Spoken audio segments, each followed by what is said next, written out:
I should be wearing sunglasses. That outfit is absolutely gleaming white. Is it straight out the washing machine or straight out the packet? It is fresh out of the packet this morning, so yeah, you're not going to be missing me around the grounds today.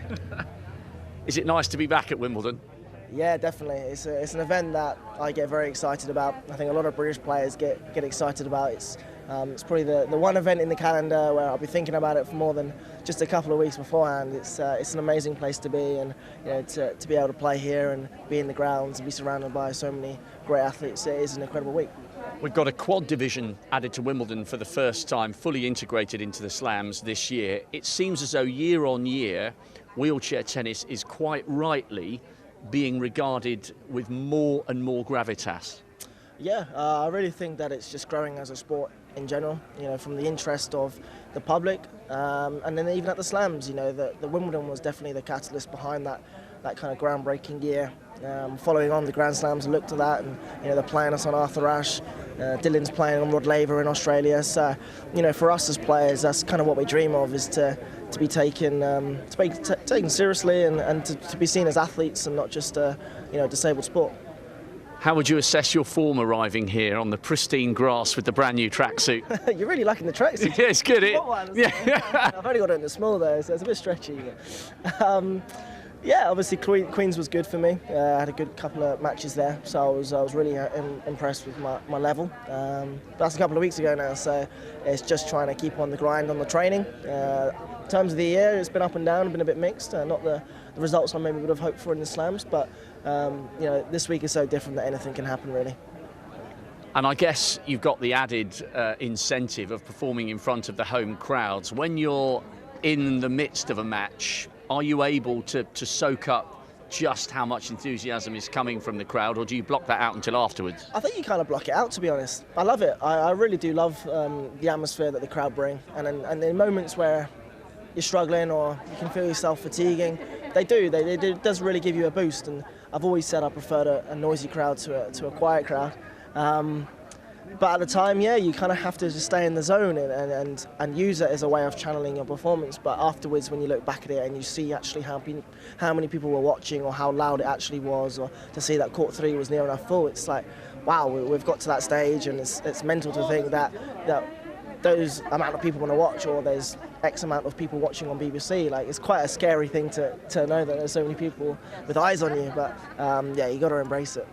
I was talking to Stefan a little earlier today, and he was saying that he sometimes does some hill reps in the lead up to Wimbledon because he feels as though on grass he needs even more upper body strength to fight against the surface in a way that you wouldn't have to on hard court. Do you alter your training in the lead up to the grass season?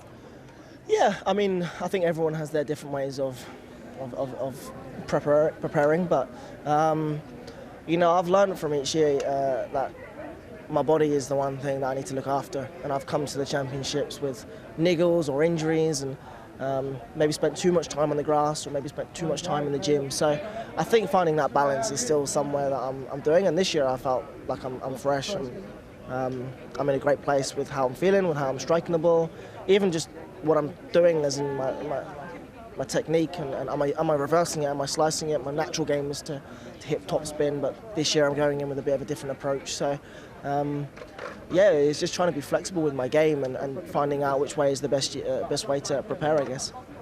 Obviously your immediate focus is Wimbledon, but in the case of a Paralympic cycle, it rolls around so quickly. I can't believe that Tokyo is not that far away. Are you already beginning to think about the Paralympics in the back of your mind? Yeah, I mean, from day one really, from as soon as that last ball was struck in Rio, you're automatically thinking, what can I do now for the next 4 years to be able to get yourself in the best position? And even though it's 3 years, 2 years, 1 year away, they all add up. Every match adds up, every bit of training adds up, and you're trying to obviously grow yourself as a player, and events like this really help you build that. And when it comes to games like Tokyo, where it's going to be big, it's going to be loud, there's not many opportunities to play in that sort of atmosphere. So you really do have to take it seriously and think about what I can do in the long run, not only just for this week, but how I can help myself when that event comes or another event like this comes along.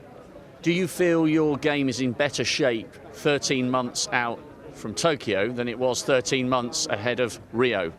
Yeah, I'd say it was. I'd say I'm a lot stronger. I'm say I'm more consistent. I'd say that I've had my downs and I've dipped, but I found myself and picked myself up and worked on things, and my overall game is a lot stronger. The only downside to that is I think everyone else is as well. So the level is just rising, and that's what's so good about the top 8 right now is that I couldn't place a bet on anyone who's going to win this week. Like, it's so open.